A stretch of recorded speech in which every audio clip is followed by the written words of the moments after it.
ভালো স্যার, রুমটা একটু খালি খালি লাগছে। যখন ফার্নিচার এসে যাবে রুমটা কিন্তু দারুণ লাগবে স্যার। স্যার কি হলো?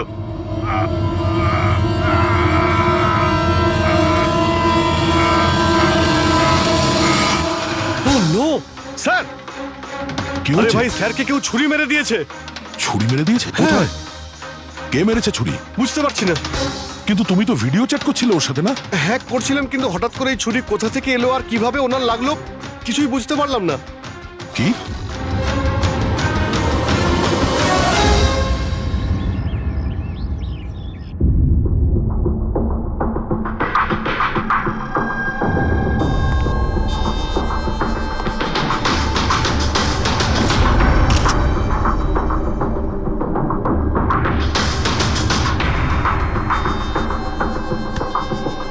তুমি ঠিক আছো? হ্যাঁ ভাই, বুঝতে পারছি না এসব কি করে হয়ে গেল। স্যার স্যার কেতন স্যার তো 100 জনেরও বেশি আসামিকে জেলে পৌঁছেছেন। হতে পারে ওদের মধ্যেই কোনো একজন আসামি এই সব করেছে। হ্যাঁ, কিন্তু কিভাবে, কখন? কেতন স্যার আমার সঙ্গে কথা বলছিলেন, এইখানে বসেছিলেন, ওনার পিছনে কেউ ছিল না। তাহলে হঠাৎই ছুরিটা কে মারলো আর কিভাবে মারলো? তুমি একদম শিওর যে ঘরের মধ্যে আগে থেকে কেউ ঢুকে বসেছিল না? আরে না ভাই, কেতন স্যার ভিডিও চ্যাটে উনি পুরো রুমটা দেখাচ্ছিলেন, আমরা কথা বলছিলাম। আর রুমটা দেখো, এখানে কোনো জায়গাই নেই, সব কিছু তো খোলা, কেউ কোথায় কিভাবে লুকোতে পারে? তুমি বলেছো যে তোমার সামনেই কেতনবাবু দরজা খুলে ভেতরে এসেছেন।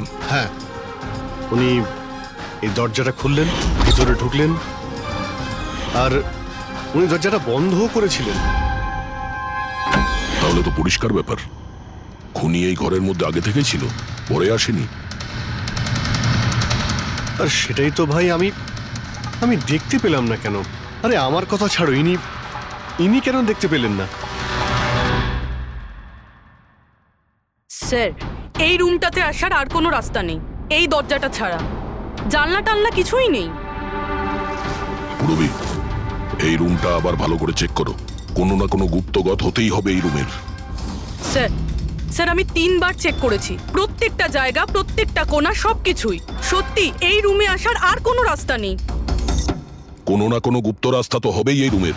কিছু গন্ডগোল আছে এখানে, না হলে এটা সম্ভব নয় যে অভিজিৎ ওই খুনিকে দেখতে পায়নি।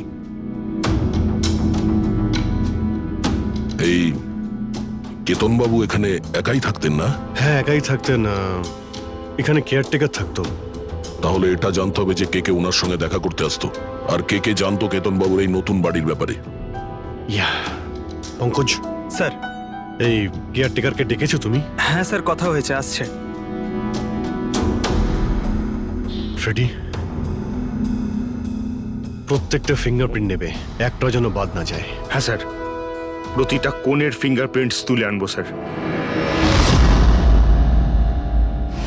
স্যার, আমি তো দুদিনের ছুটিতে গেছিলাম, আমি কি করে জানবো যে এরকম এত বড় একটা ঘটনা ঘটে যাবে? তুমি ছাড়া এখানে আর কে কে আসতো? কেতন স্যার আর কার্পেন্টার, কতজন কার্পেন্টার ছিল? 3টে। আর কতদিন ধরে কাজ করছিল? প্রায় 1 মাস ধরে। 1 মাস ধরে? তার মানে ঘরের কোনা কোনা ওরা জানতো। এই কার্পেন্টার কেতনবাবু কোথা থেকে এনেছিলেন? ওনার পরিচিত ছিল নাকি কেউ পাঠিয়েছিল? না স্যার, ওরা কেতন স্যারের জানাশোনা লোক ছিল, কারণ ওরা কেতন স্যারের আগের বাড়িতেও কার্পেন্টারের কাজ করেছে। তুমি শিওর যে আর কেউ আসেনি? না স্যার। হ্যাঁ, মনে পড়েছে স্যার, 2জন অচেনা লোক এসেছিল। একজন কোনো এক ইন্টারনেট কোম্পানি থেকে এসেছিল, আর দ্বিতীয়জন ওয়াটার পাইপলাইন চেক করতে এসেছিল। ওরা পুরো বাড়ি ঘুরে দেখেছিল। স্যার এর জন্য আমাকে বকেছিলেন। কেন বকেছিলেন? কেননা আমি ওদের ভেতরে আসতে দিয়েছিলাম। স্যারের ওই 2জনের প্রথম থেকে আসার কোনো খবর ছিল না, আর স্যার ইন্টারনেট কানেকশনের জন্য কাউকে কিছুই বলেনি। আর এটা কবেকার ঘটনা? এটাই 2-3 সপ্তাহ আগের কথা। ও, মনে হচ্ছে এই দুজনেই কোনো গন্ডগোল করেছে। আচ্ছা, 5 বছর আগে তোমরা যখন এই কেসটা সলভ করেছিলে তখন কেতনবাবু ছাড়া এই টিমে আর কে কে ছিল? আমি পূরবী, কেতন স্যার আর মহেন।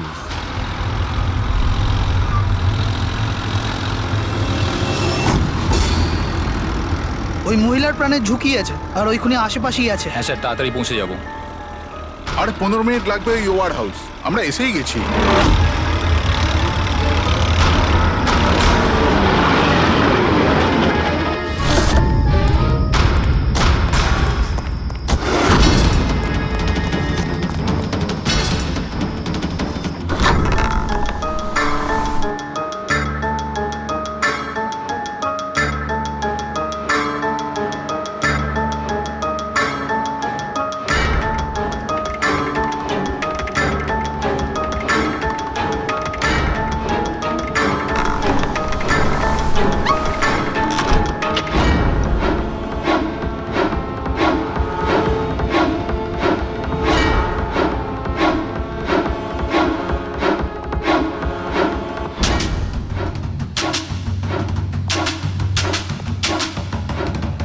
স্যার, এখানে তো কোনো মহিলাকে দেখতে পাচ্ছি না, আর ওই অপরাধীও নেই।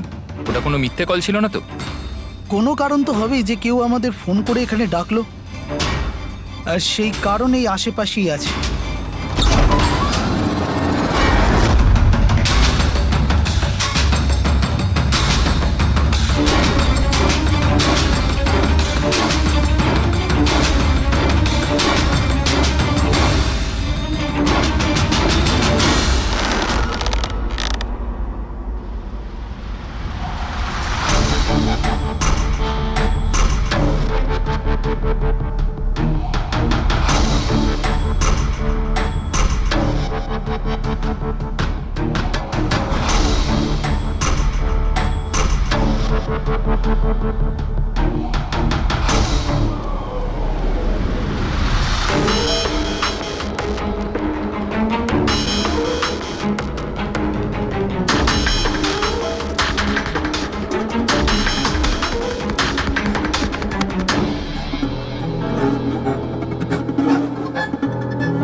স্যার, স্যার, বিনোদ, স্যারকে কেউ ছুরি মেরেছে। Sir, sir, oh no, oh no, he is dead. তুমি দরজাটা দেখো, দরজা দেখো তাড়াতাড়ি। আরে দরজা তো ভেতর থেকে বন্ধ, তার মানে খুনি ঘরের ভেতরেই কোথাও আছে। ওদিকে দেখো, তুমি ভেতরটা দেখো, তাড়াতাড়ি যাও। দেখছি।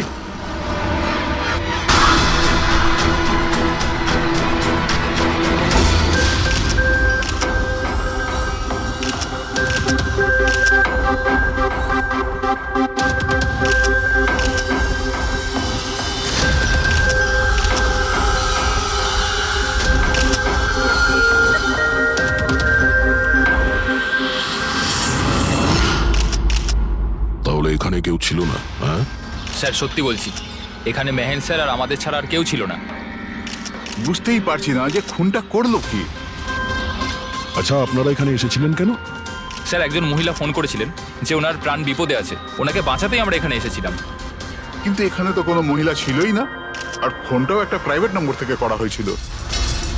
আচ্ছা, এগুলো একটা ষড়যন্ত্র, প্ল্যান করে করা ষড়যন্ত্র। স্যার, এই যে এখানকার ওয়াচম্যান স্যার। তুমি গোডাউন কটায় বন্ধ করেছিলে? স্যার, রাত 10টার সময়। সেই সময় এখানে কেউ ছিল? না স্যার, ভালো করে চেক করেছিলাম, কেউ ছিল না। আপনারা এই রুমের দরজাটা খোলা রাখেননি তো ভেতরে আসার পরে? না, ভেতরে ঢুকতেই আমরা সবার আগে দরজাটা ভেতর থেকে বন্ধ করে দিয়েছিলাম। স্যার, খুন হওয়ার পরেও আমরা দরজা চেক করেছিলাম, ভেতর থেকে বন্ধই ছিল। খুনি আগে থেকেই ভিতরে ছিল, কেতন স্যারের বাড়ির মতো। একটাই দরজা যেটা বন্ধ ছিল, আর কোনো জানালা নেই। তাহলে খুনি গেল কোথায়? স্যার, আবারও একজন এমন অফিসারের খুন হয়েছে যাকে আমরা চিনি। আমার মনে হচ্ছে খুনিকে আমি চিনি। অভিজিৎ, তুমি কি করে খুনিকে চিনবে? তুমি তো দেখোইনি খুনিকে। পার বুঝে গেছি স্যার, আপনি কার দিকে ইঙ্গিত করছেন।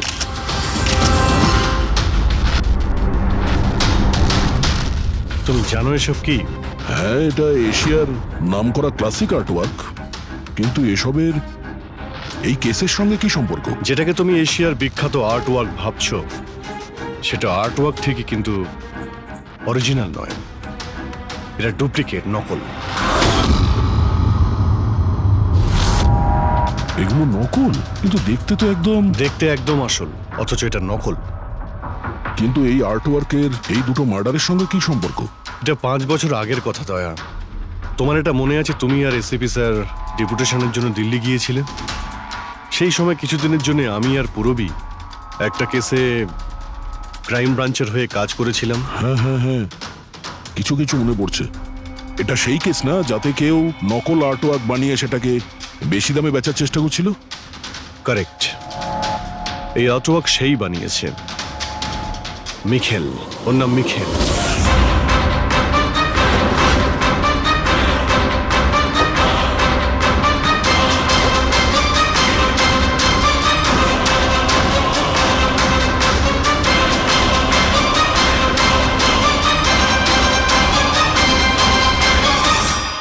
এমনটা নয় যে ওর প্রতিভা বাকি শিল্পীদের থেকে অনেক কম ছিল, তবে সত্যি কথা বলতে ও ওদের থেকে অনেক বেশি ট্যালেন্টেড ছিল।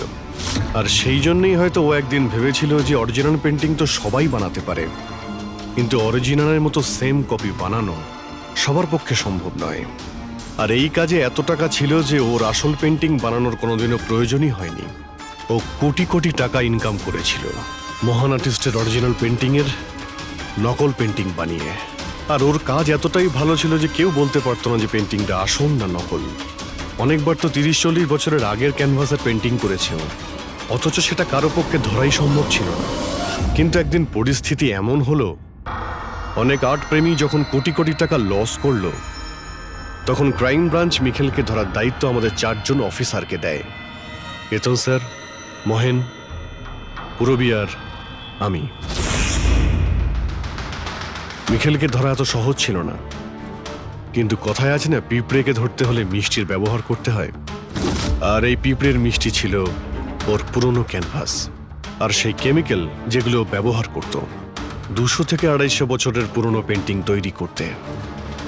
আমরা সমস্ত আর্ট গ্যালারি আর দোকানে নজর রাখতে শুরু করে দিই যেখানে এইসব জিনিস পাওয়া যেত। যারা এই সমস্ত জিনিস কিনতে আসতো তাদের পুরো ঠিকুজি কুষ্টি বার করতাম আমরা।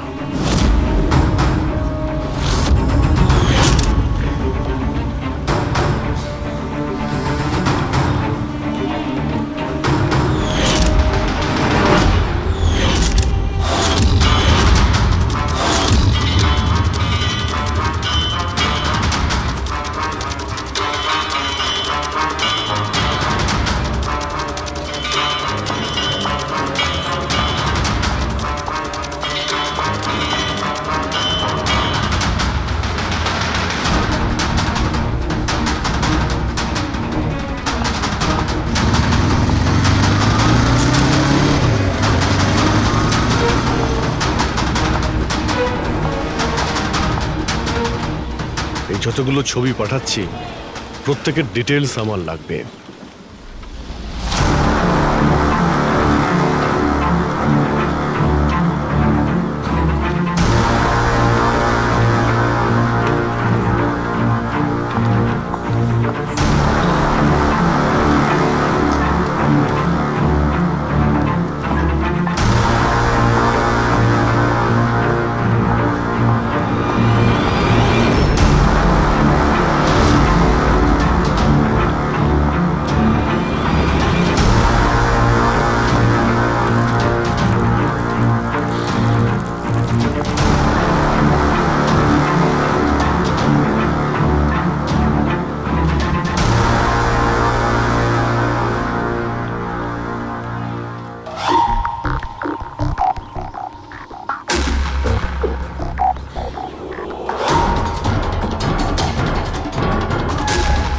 তারপরে 1 সপ্তাহ পরে আমরা এমন একটা মেয়েকে দেখলাম যে জিনিসপত্র তো কিনতো, কিন্তু তার কোনো আর্ট ব্যাকগ্রাউন্ড ছিলই না।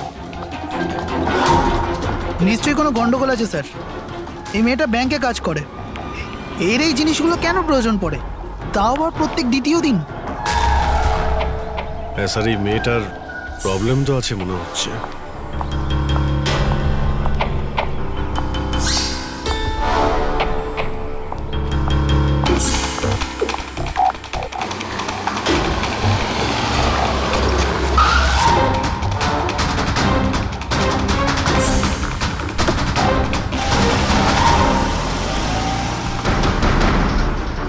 এই মেয়েটার একটু গন্ডগোল আছে, ওর পিছু নাও, দেখো কোথায় যাচ্ছে।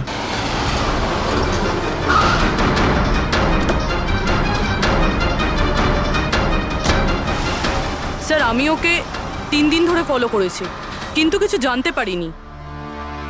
কারণ ও এই সমস্ত জিনিস নিয়ে ওর বাড়ি চলে যেত, কিন্তু 4র্থ দিন ও অন্য কোথাও গেল।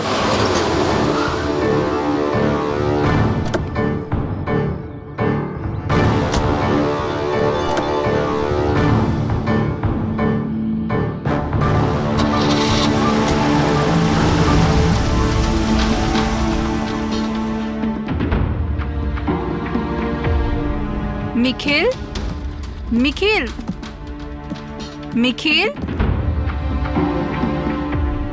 নিখিলও না, এখনো লাঞ্চটাও করেনি।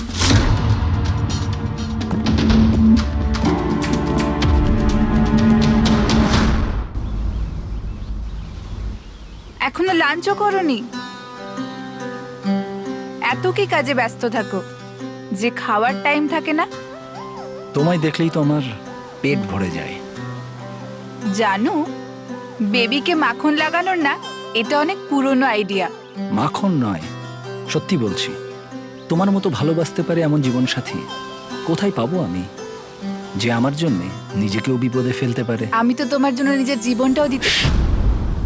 খবরদার, এরকম কথা যদি আরেকবার তুমি বলেছ, যদি তোমার কিছু হয়ে যায় না, আমি এই দুনিয়াটাকে আগুন লাগিয়ে দেবো। এত ভালোবাসো আমায়? নিজের থেকেও বেশি। যদি আমি কিছু চাই, তুমি আমায় দেবে? আমি জানি তুমি আমার থেকে কি চাইবে, যে আমি কেন সবকিছু ছেড়ে দিচ্ছি না। জানোই যখন, তাহলে তুমি কেন ছেড়ে দাও না?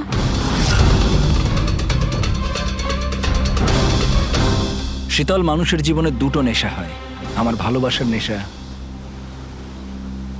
তুমি পূরণ করো, আর আমার দ্বিতীয় নেশা শিল্পীর, যেটা আমার কাজটাকে পূর্ণ করে। এই দুটোর মধ্যে একটাও যদি আমার থেকে দূরে যায় না, তাহলে আমি অসম্পূর্ণ থেকে যাব। আর আমি চাই যে ইতিহাস আমায় সব থেকে ভালো স্বামী আর সব থেকে ভালো আর্ট চোর হিসেবে মনে ব্যাস রাখে। নিখিল, অনেক ইতিহাস লিখেছো, বাকি জীবনটা জেলেই কাটিও।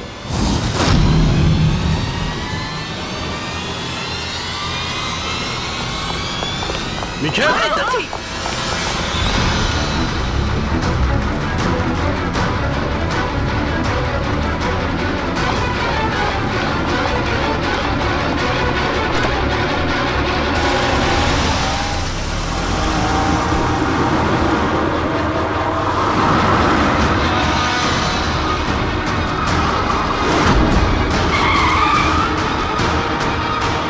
প্লিজ আমার কথা শোনো, জেদ করো না, নিজেকে আইনের হাতে তুলে দাও please.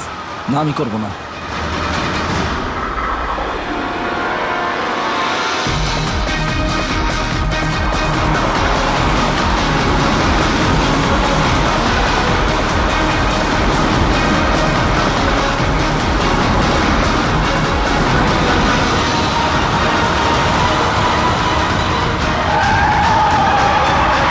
Nikhil!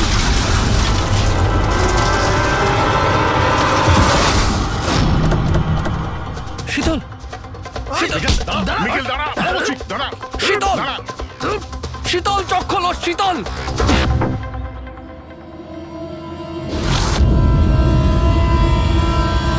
She is dead sir.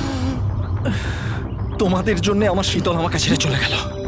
ছাড়বো না আমি তোমাদের। তোমার স্ত্রীর মৃত্যুর জন্য আমরা দুঃখিত, কিন্তু তার জন্য দায়ী আমরা নই, তুমি।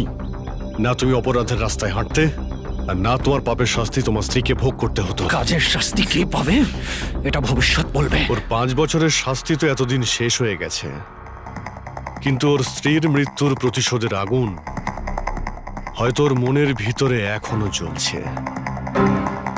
মানে কেতনবাবু আর মেহেনের পরে ওর টার্গেট এখন পুরবি আর তোমার ওপর। কারেক্ট।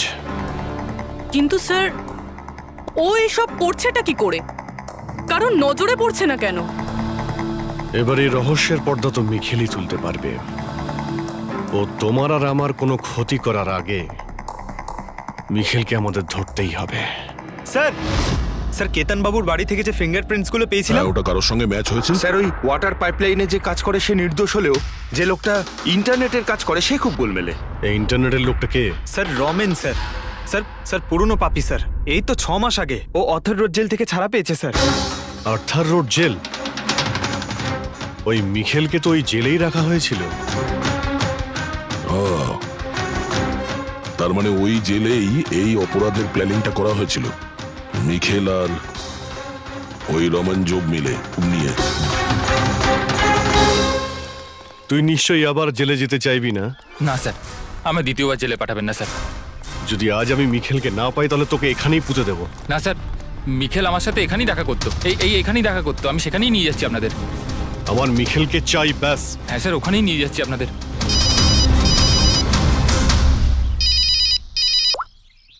হ্যাঁ শান্তি। কি? বাবা শরীর খারাপ করছে? কিন্তু এরকম হঠাৎ? আমি তো কেসের ইনভেস্টিগেশন করতে এসেছি। কি হয়েছে? স্যার ওই বাবা একটু অসুস্থ হয়ে পড়েছে। ওই শান্তি নার্স যে আমার বাবার দেখাশুনো করে, সেই ফোন করেছিল। ঠিক আছে, তুমি যাও, আমরা দেখে নিচ্ছি। কিন্তু স্যার। যাও, আর কোনো প্রয়োজন পড়লে ফোন করবে।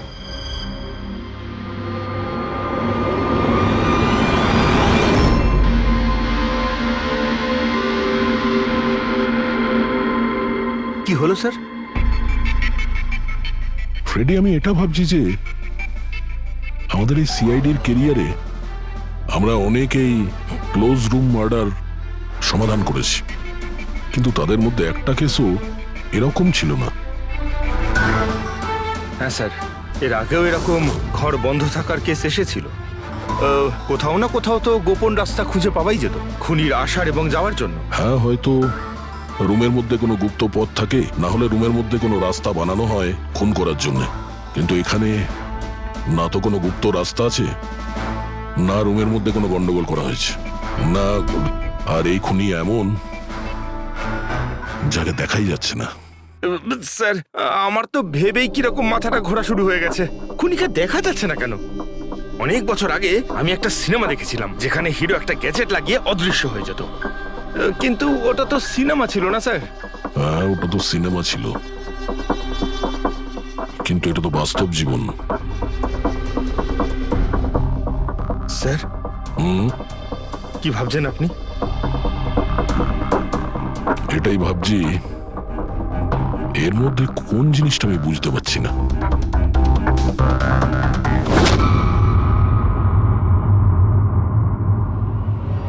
ও মাই গড, তার মানে এই ব্যাপার।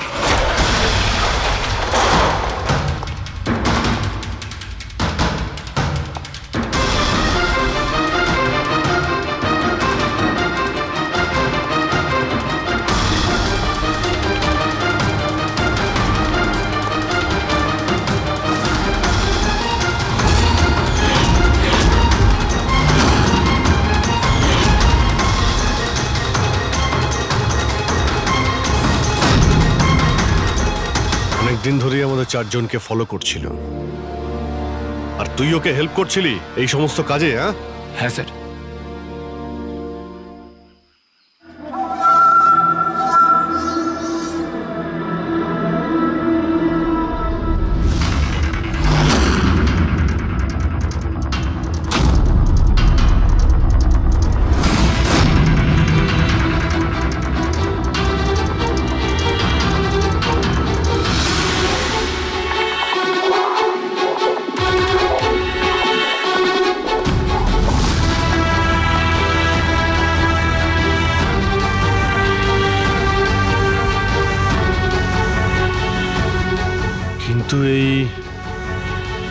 ওয়ালপেপার, ফার্নিচার, এসবের ছবি কেন নিয়েছিলি? হ্যাঁ, ও মিখেল যেমন যেমন বলেছিল আমি সেরামই ছবি নিয়েছিলাম স্যার।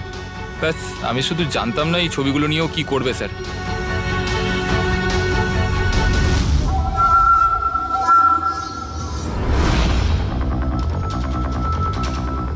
তাহলে কি এই ছবির মধ্যেই লুকিয়ে রয়েছে খুনের রহস্য?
হ্যালো, কেমন আছো অভিজিৎ বাবু?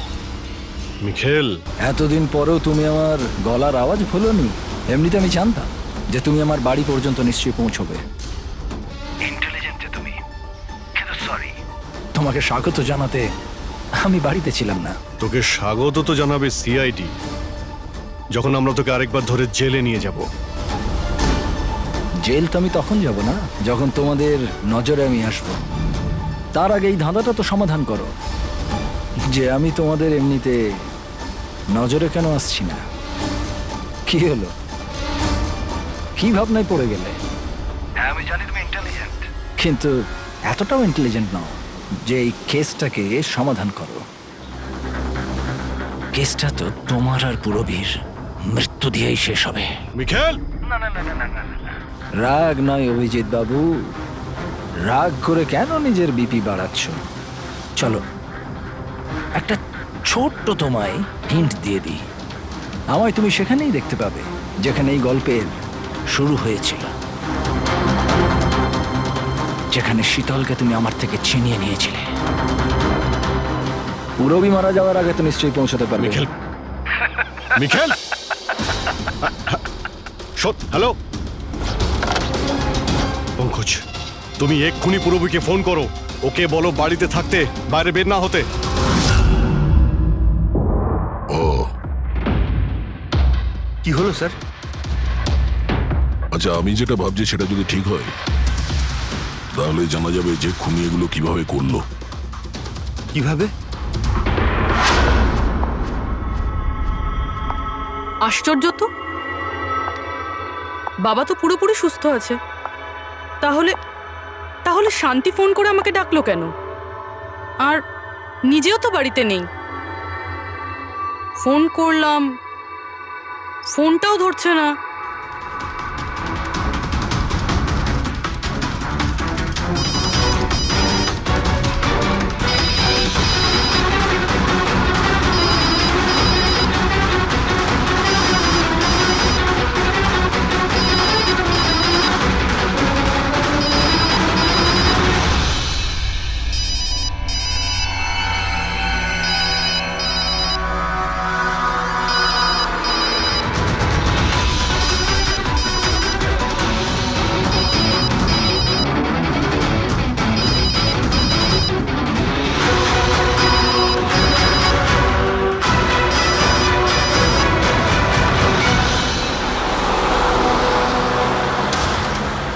স্যার, এই পুরবী তো ফোনই তুলছে না।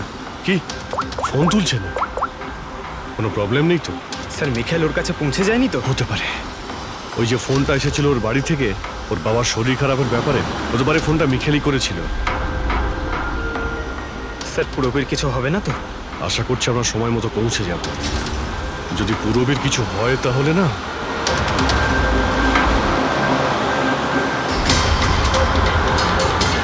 এসে গেছি। এটা সেই জায়গা যেখানে মিখেলের ওয়াইফ মারা গিয়েছিল।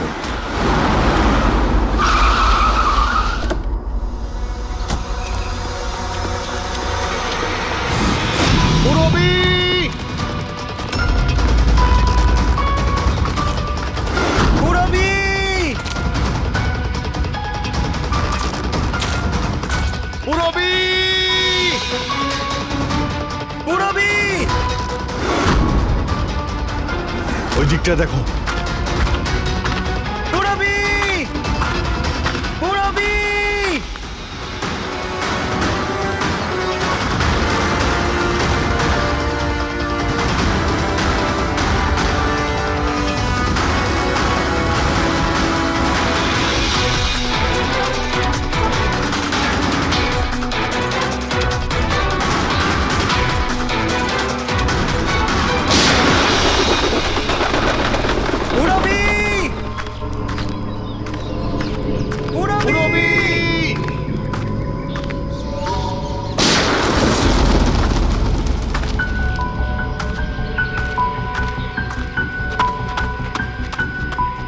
স্যার, হ্যাঁ পঙ্কজ, জানি না স্যার কে গুলি চালালো।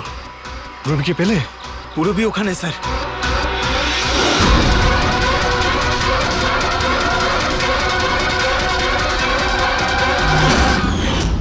ও নো, পঙ্কজ অ্যালার্ট থাকবে। আমাকে কভার করো, আমি যাচ্ছি পুরবীর কাছে।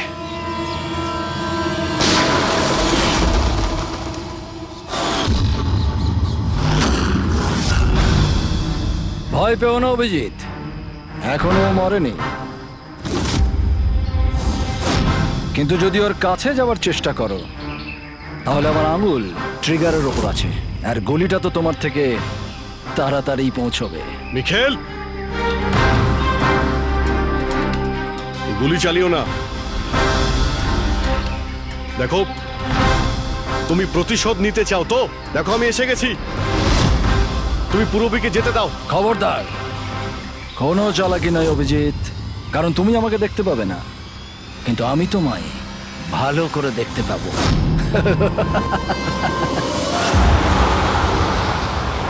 অভিজিৎ, আমার কথা মন দিয়ে শোনো, তুমি একদম রিঅ্যাক্ট করবে না।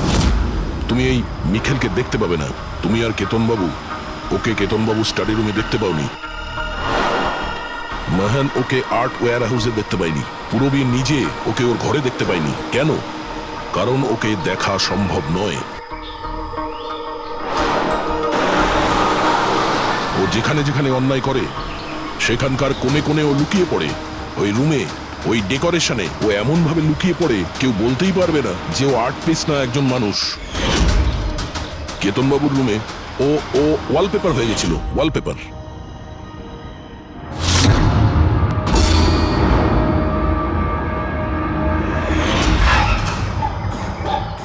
আর মেহানের ওই ওয়্যার হাউসে ও ও পোর্ট্রেট হয়ে গেছিল।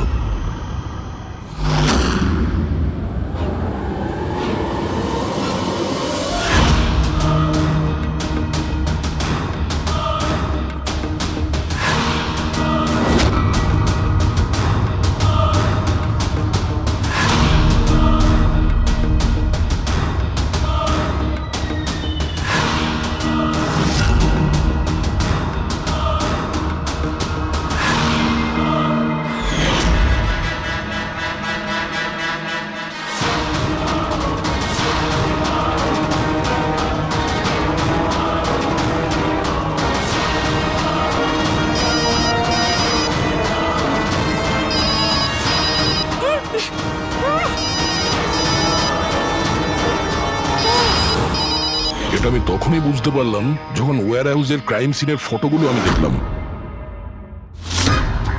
তখনই আমার নজর ওই পোর্ট্রেটের আঙুলের উপর গেছিল।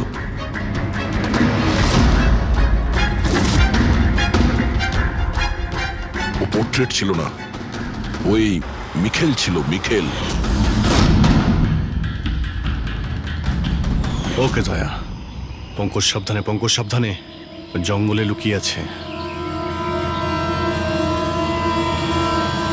পঙ্কজ, তুমি এখানেই থাকো, রবির দিকে নজর রাখবে। মিখেল, আমরা কিছুই করব না, আমরা এখান থেকে চলে যাচ্ছি। তবে তুমি পূরবীকে ছেড়ে দাও প্লিজ।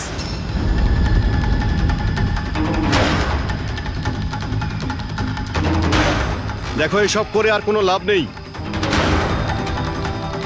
আমি এখানে এসে গেছি, তুমি তুমি বলো কোথায় যেতে হবে, আমি চলে যাচ্ছি। বাস আগে এগোবে না অভিজিৎ, আমার সাথে গেম খেলা বন্ধ করো। ঠিক আছে ঠিক আছে, গুলি চালিয়ে কোনো লাভ নেই, আমরা এখান থেকে চলে যাচ্ছি। কিন্তু তুমি তুমি কি চাও মিখেল? যা কিছু হয়েছিল সেটা তো হয়ে গেছে, কিন্তু এসব করে তুমি কি পাবে? হ্যাঁ,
আমার শীতলকে তুই আমার থেকে নিয়েছিলি, আমি তোকে ছাড়বো না। আয়, আমার শীতলকে দূরে করেছিলি।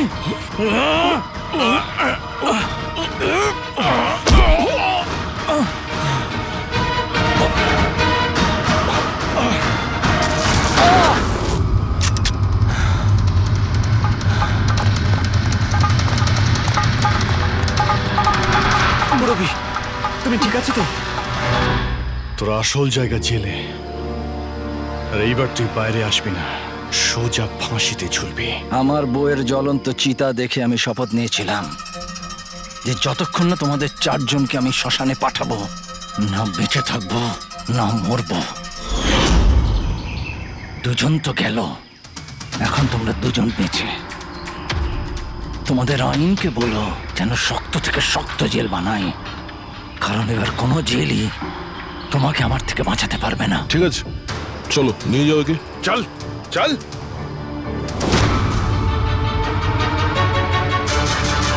আসবো, ফেরত আসবো।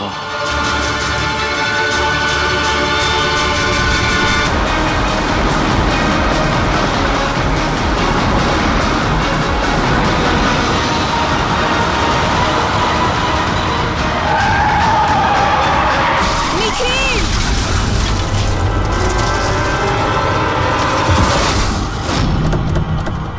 শীতল, মিখেল দাঁড়া, দাঁড়া, শীতল, দাঁড়া।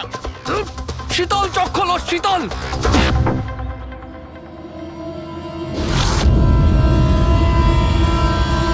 She's dead, sir. তোমাদের জন্য আমার শীতল আমাকে ছেড়ে চলে গেল। ছাড়বো না আমি তোমাদের। তোমার স্ত্রীর মৃত্যুর জন্য আমরা দুঃখিত, কিন্তু তার জন্য দায়ী আমরা নই, তুমি। না তুমি অপরাধের রাস্তায় হাঁটতে, আর না তোমার পাপের শাস্তি তোমার স্ত্রীকে ভোগ করতে হতো। কাজের শাস্তি কে পাবে এটা ভবিষ্যৎ বল। কি ব্যাপার অভিজিৎ, খুব অস্থির দেখাচ্ছে, কি হয়েছে? আরে ভাই, ওই একটা ভিডিও কল আসবে, তার জন্যই ওয়েট করছি। Video call? এর আগে তোমাকে কখনো ভিডিও কলে কথা বলতে দেখিনি। কোনো বিশেষ ব্যাপার কি? আরে ভাই, তুমিও না প্রত্যেকবারই। আরে তেমন কিছু নয়। আরে আমাদের কেতনবাবু ছিলেন না, ওই ক্রাইম ব্রাঞ্চের। হ্যাঁ হ্যাঁ, কেতনবাবু মনে পড়েছে। আরে উনি বললেন যে 12:30টার সময় আমার সঙ্গে ভিডিও চ্যাট করতে চান, আমায় সারপ্রাইজ দেবেন, সেই জন্যই ওয়েট করছি। ও স্যার কেমন আছেন? কেতন স্যার। আরে আপনাকে তো একদম ফিট মনে হচ্ছে। আরে কেন পেছনে লাগছো বাবা? জানো রিটায়ারমেন্টের পরে বডিটা একটু বেড়ে গেছে। একটু এক্সারসাইজ করতে হবে। আরে না না স্যার, সত্যি বলছি আপনাকে খুব স্মার্ট লাগছে। হ্যাঁ, আচ্ছা এটা বলো, তুমি তোমার বিয়ের কার্ড কবে পাঠাচ্ছ? আরে স্যার আপনিও না, দেখুন স্যার আপনি সিনিয়র, আপনি আগে করবেন তারপরে আমি করব। আমি লাইন ভেঙে আগে কি করে যাব স্যার? হ্যাঁ আরে ভাই, নতুন বাড়ি কিনেছি, ব্যাস ওরে বাড়ির মাল কিনে চলে আসবে। না হলে এই বয়সে আর কে মেয়ে দেবে বলো?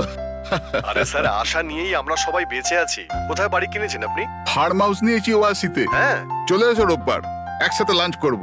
অবশ্যই স্যার, অবশ্যই যাব। এখন তোমাকে আমি এই ঘরটা দেখাচ্ছি, দেখো ঘরটা কেমন দেখতে। এই যে দেখো,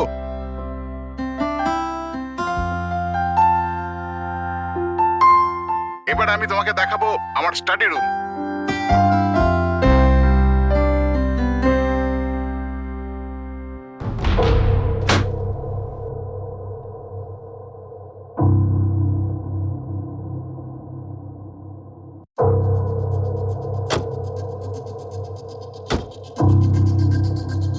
অভিজিৎ এবার দেখো, দেখাচ্ছি তোমাকে দারুণ জিনিস, ফার্স্ট ক্লাস।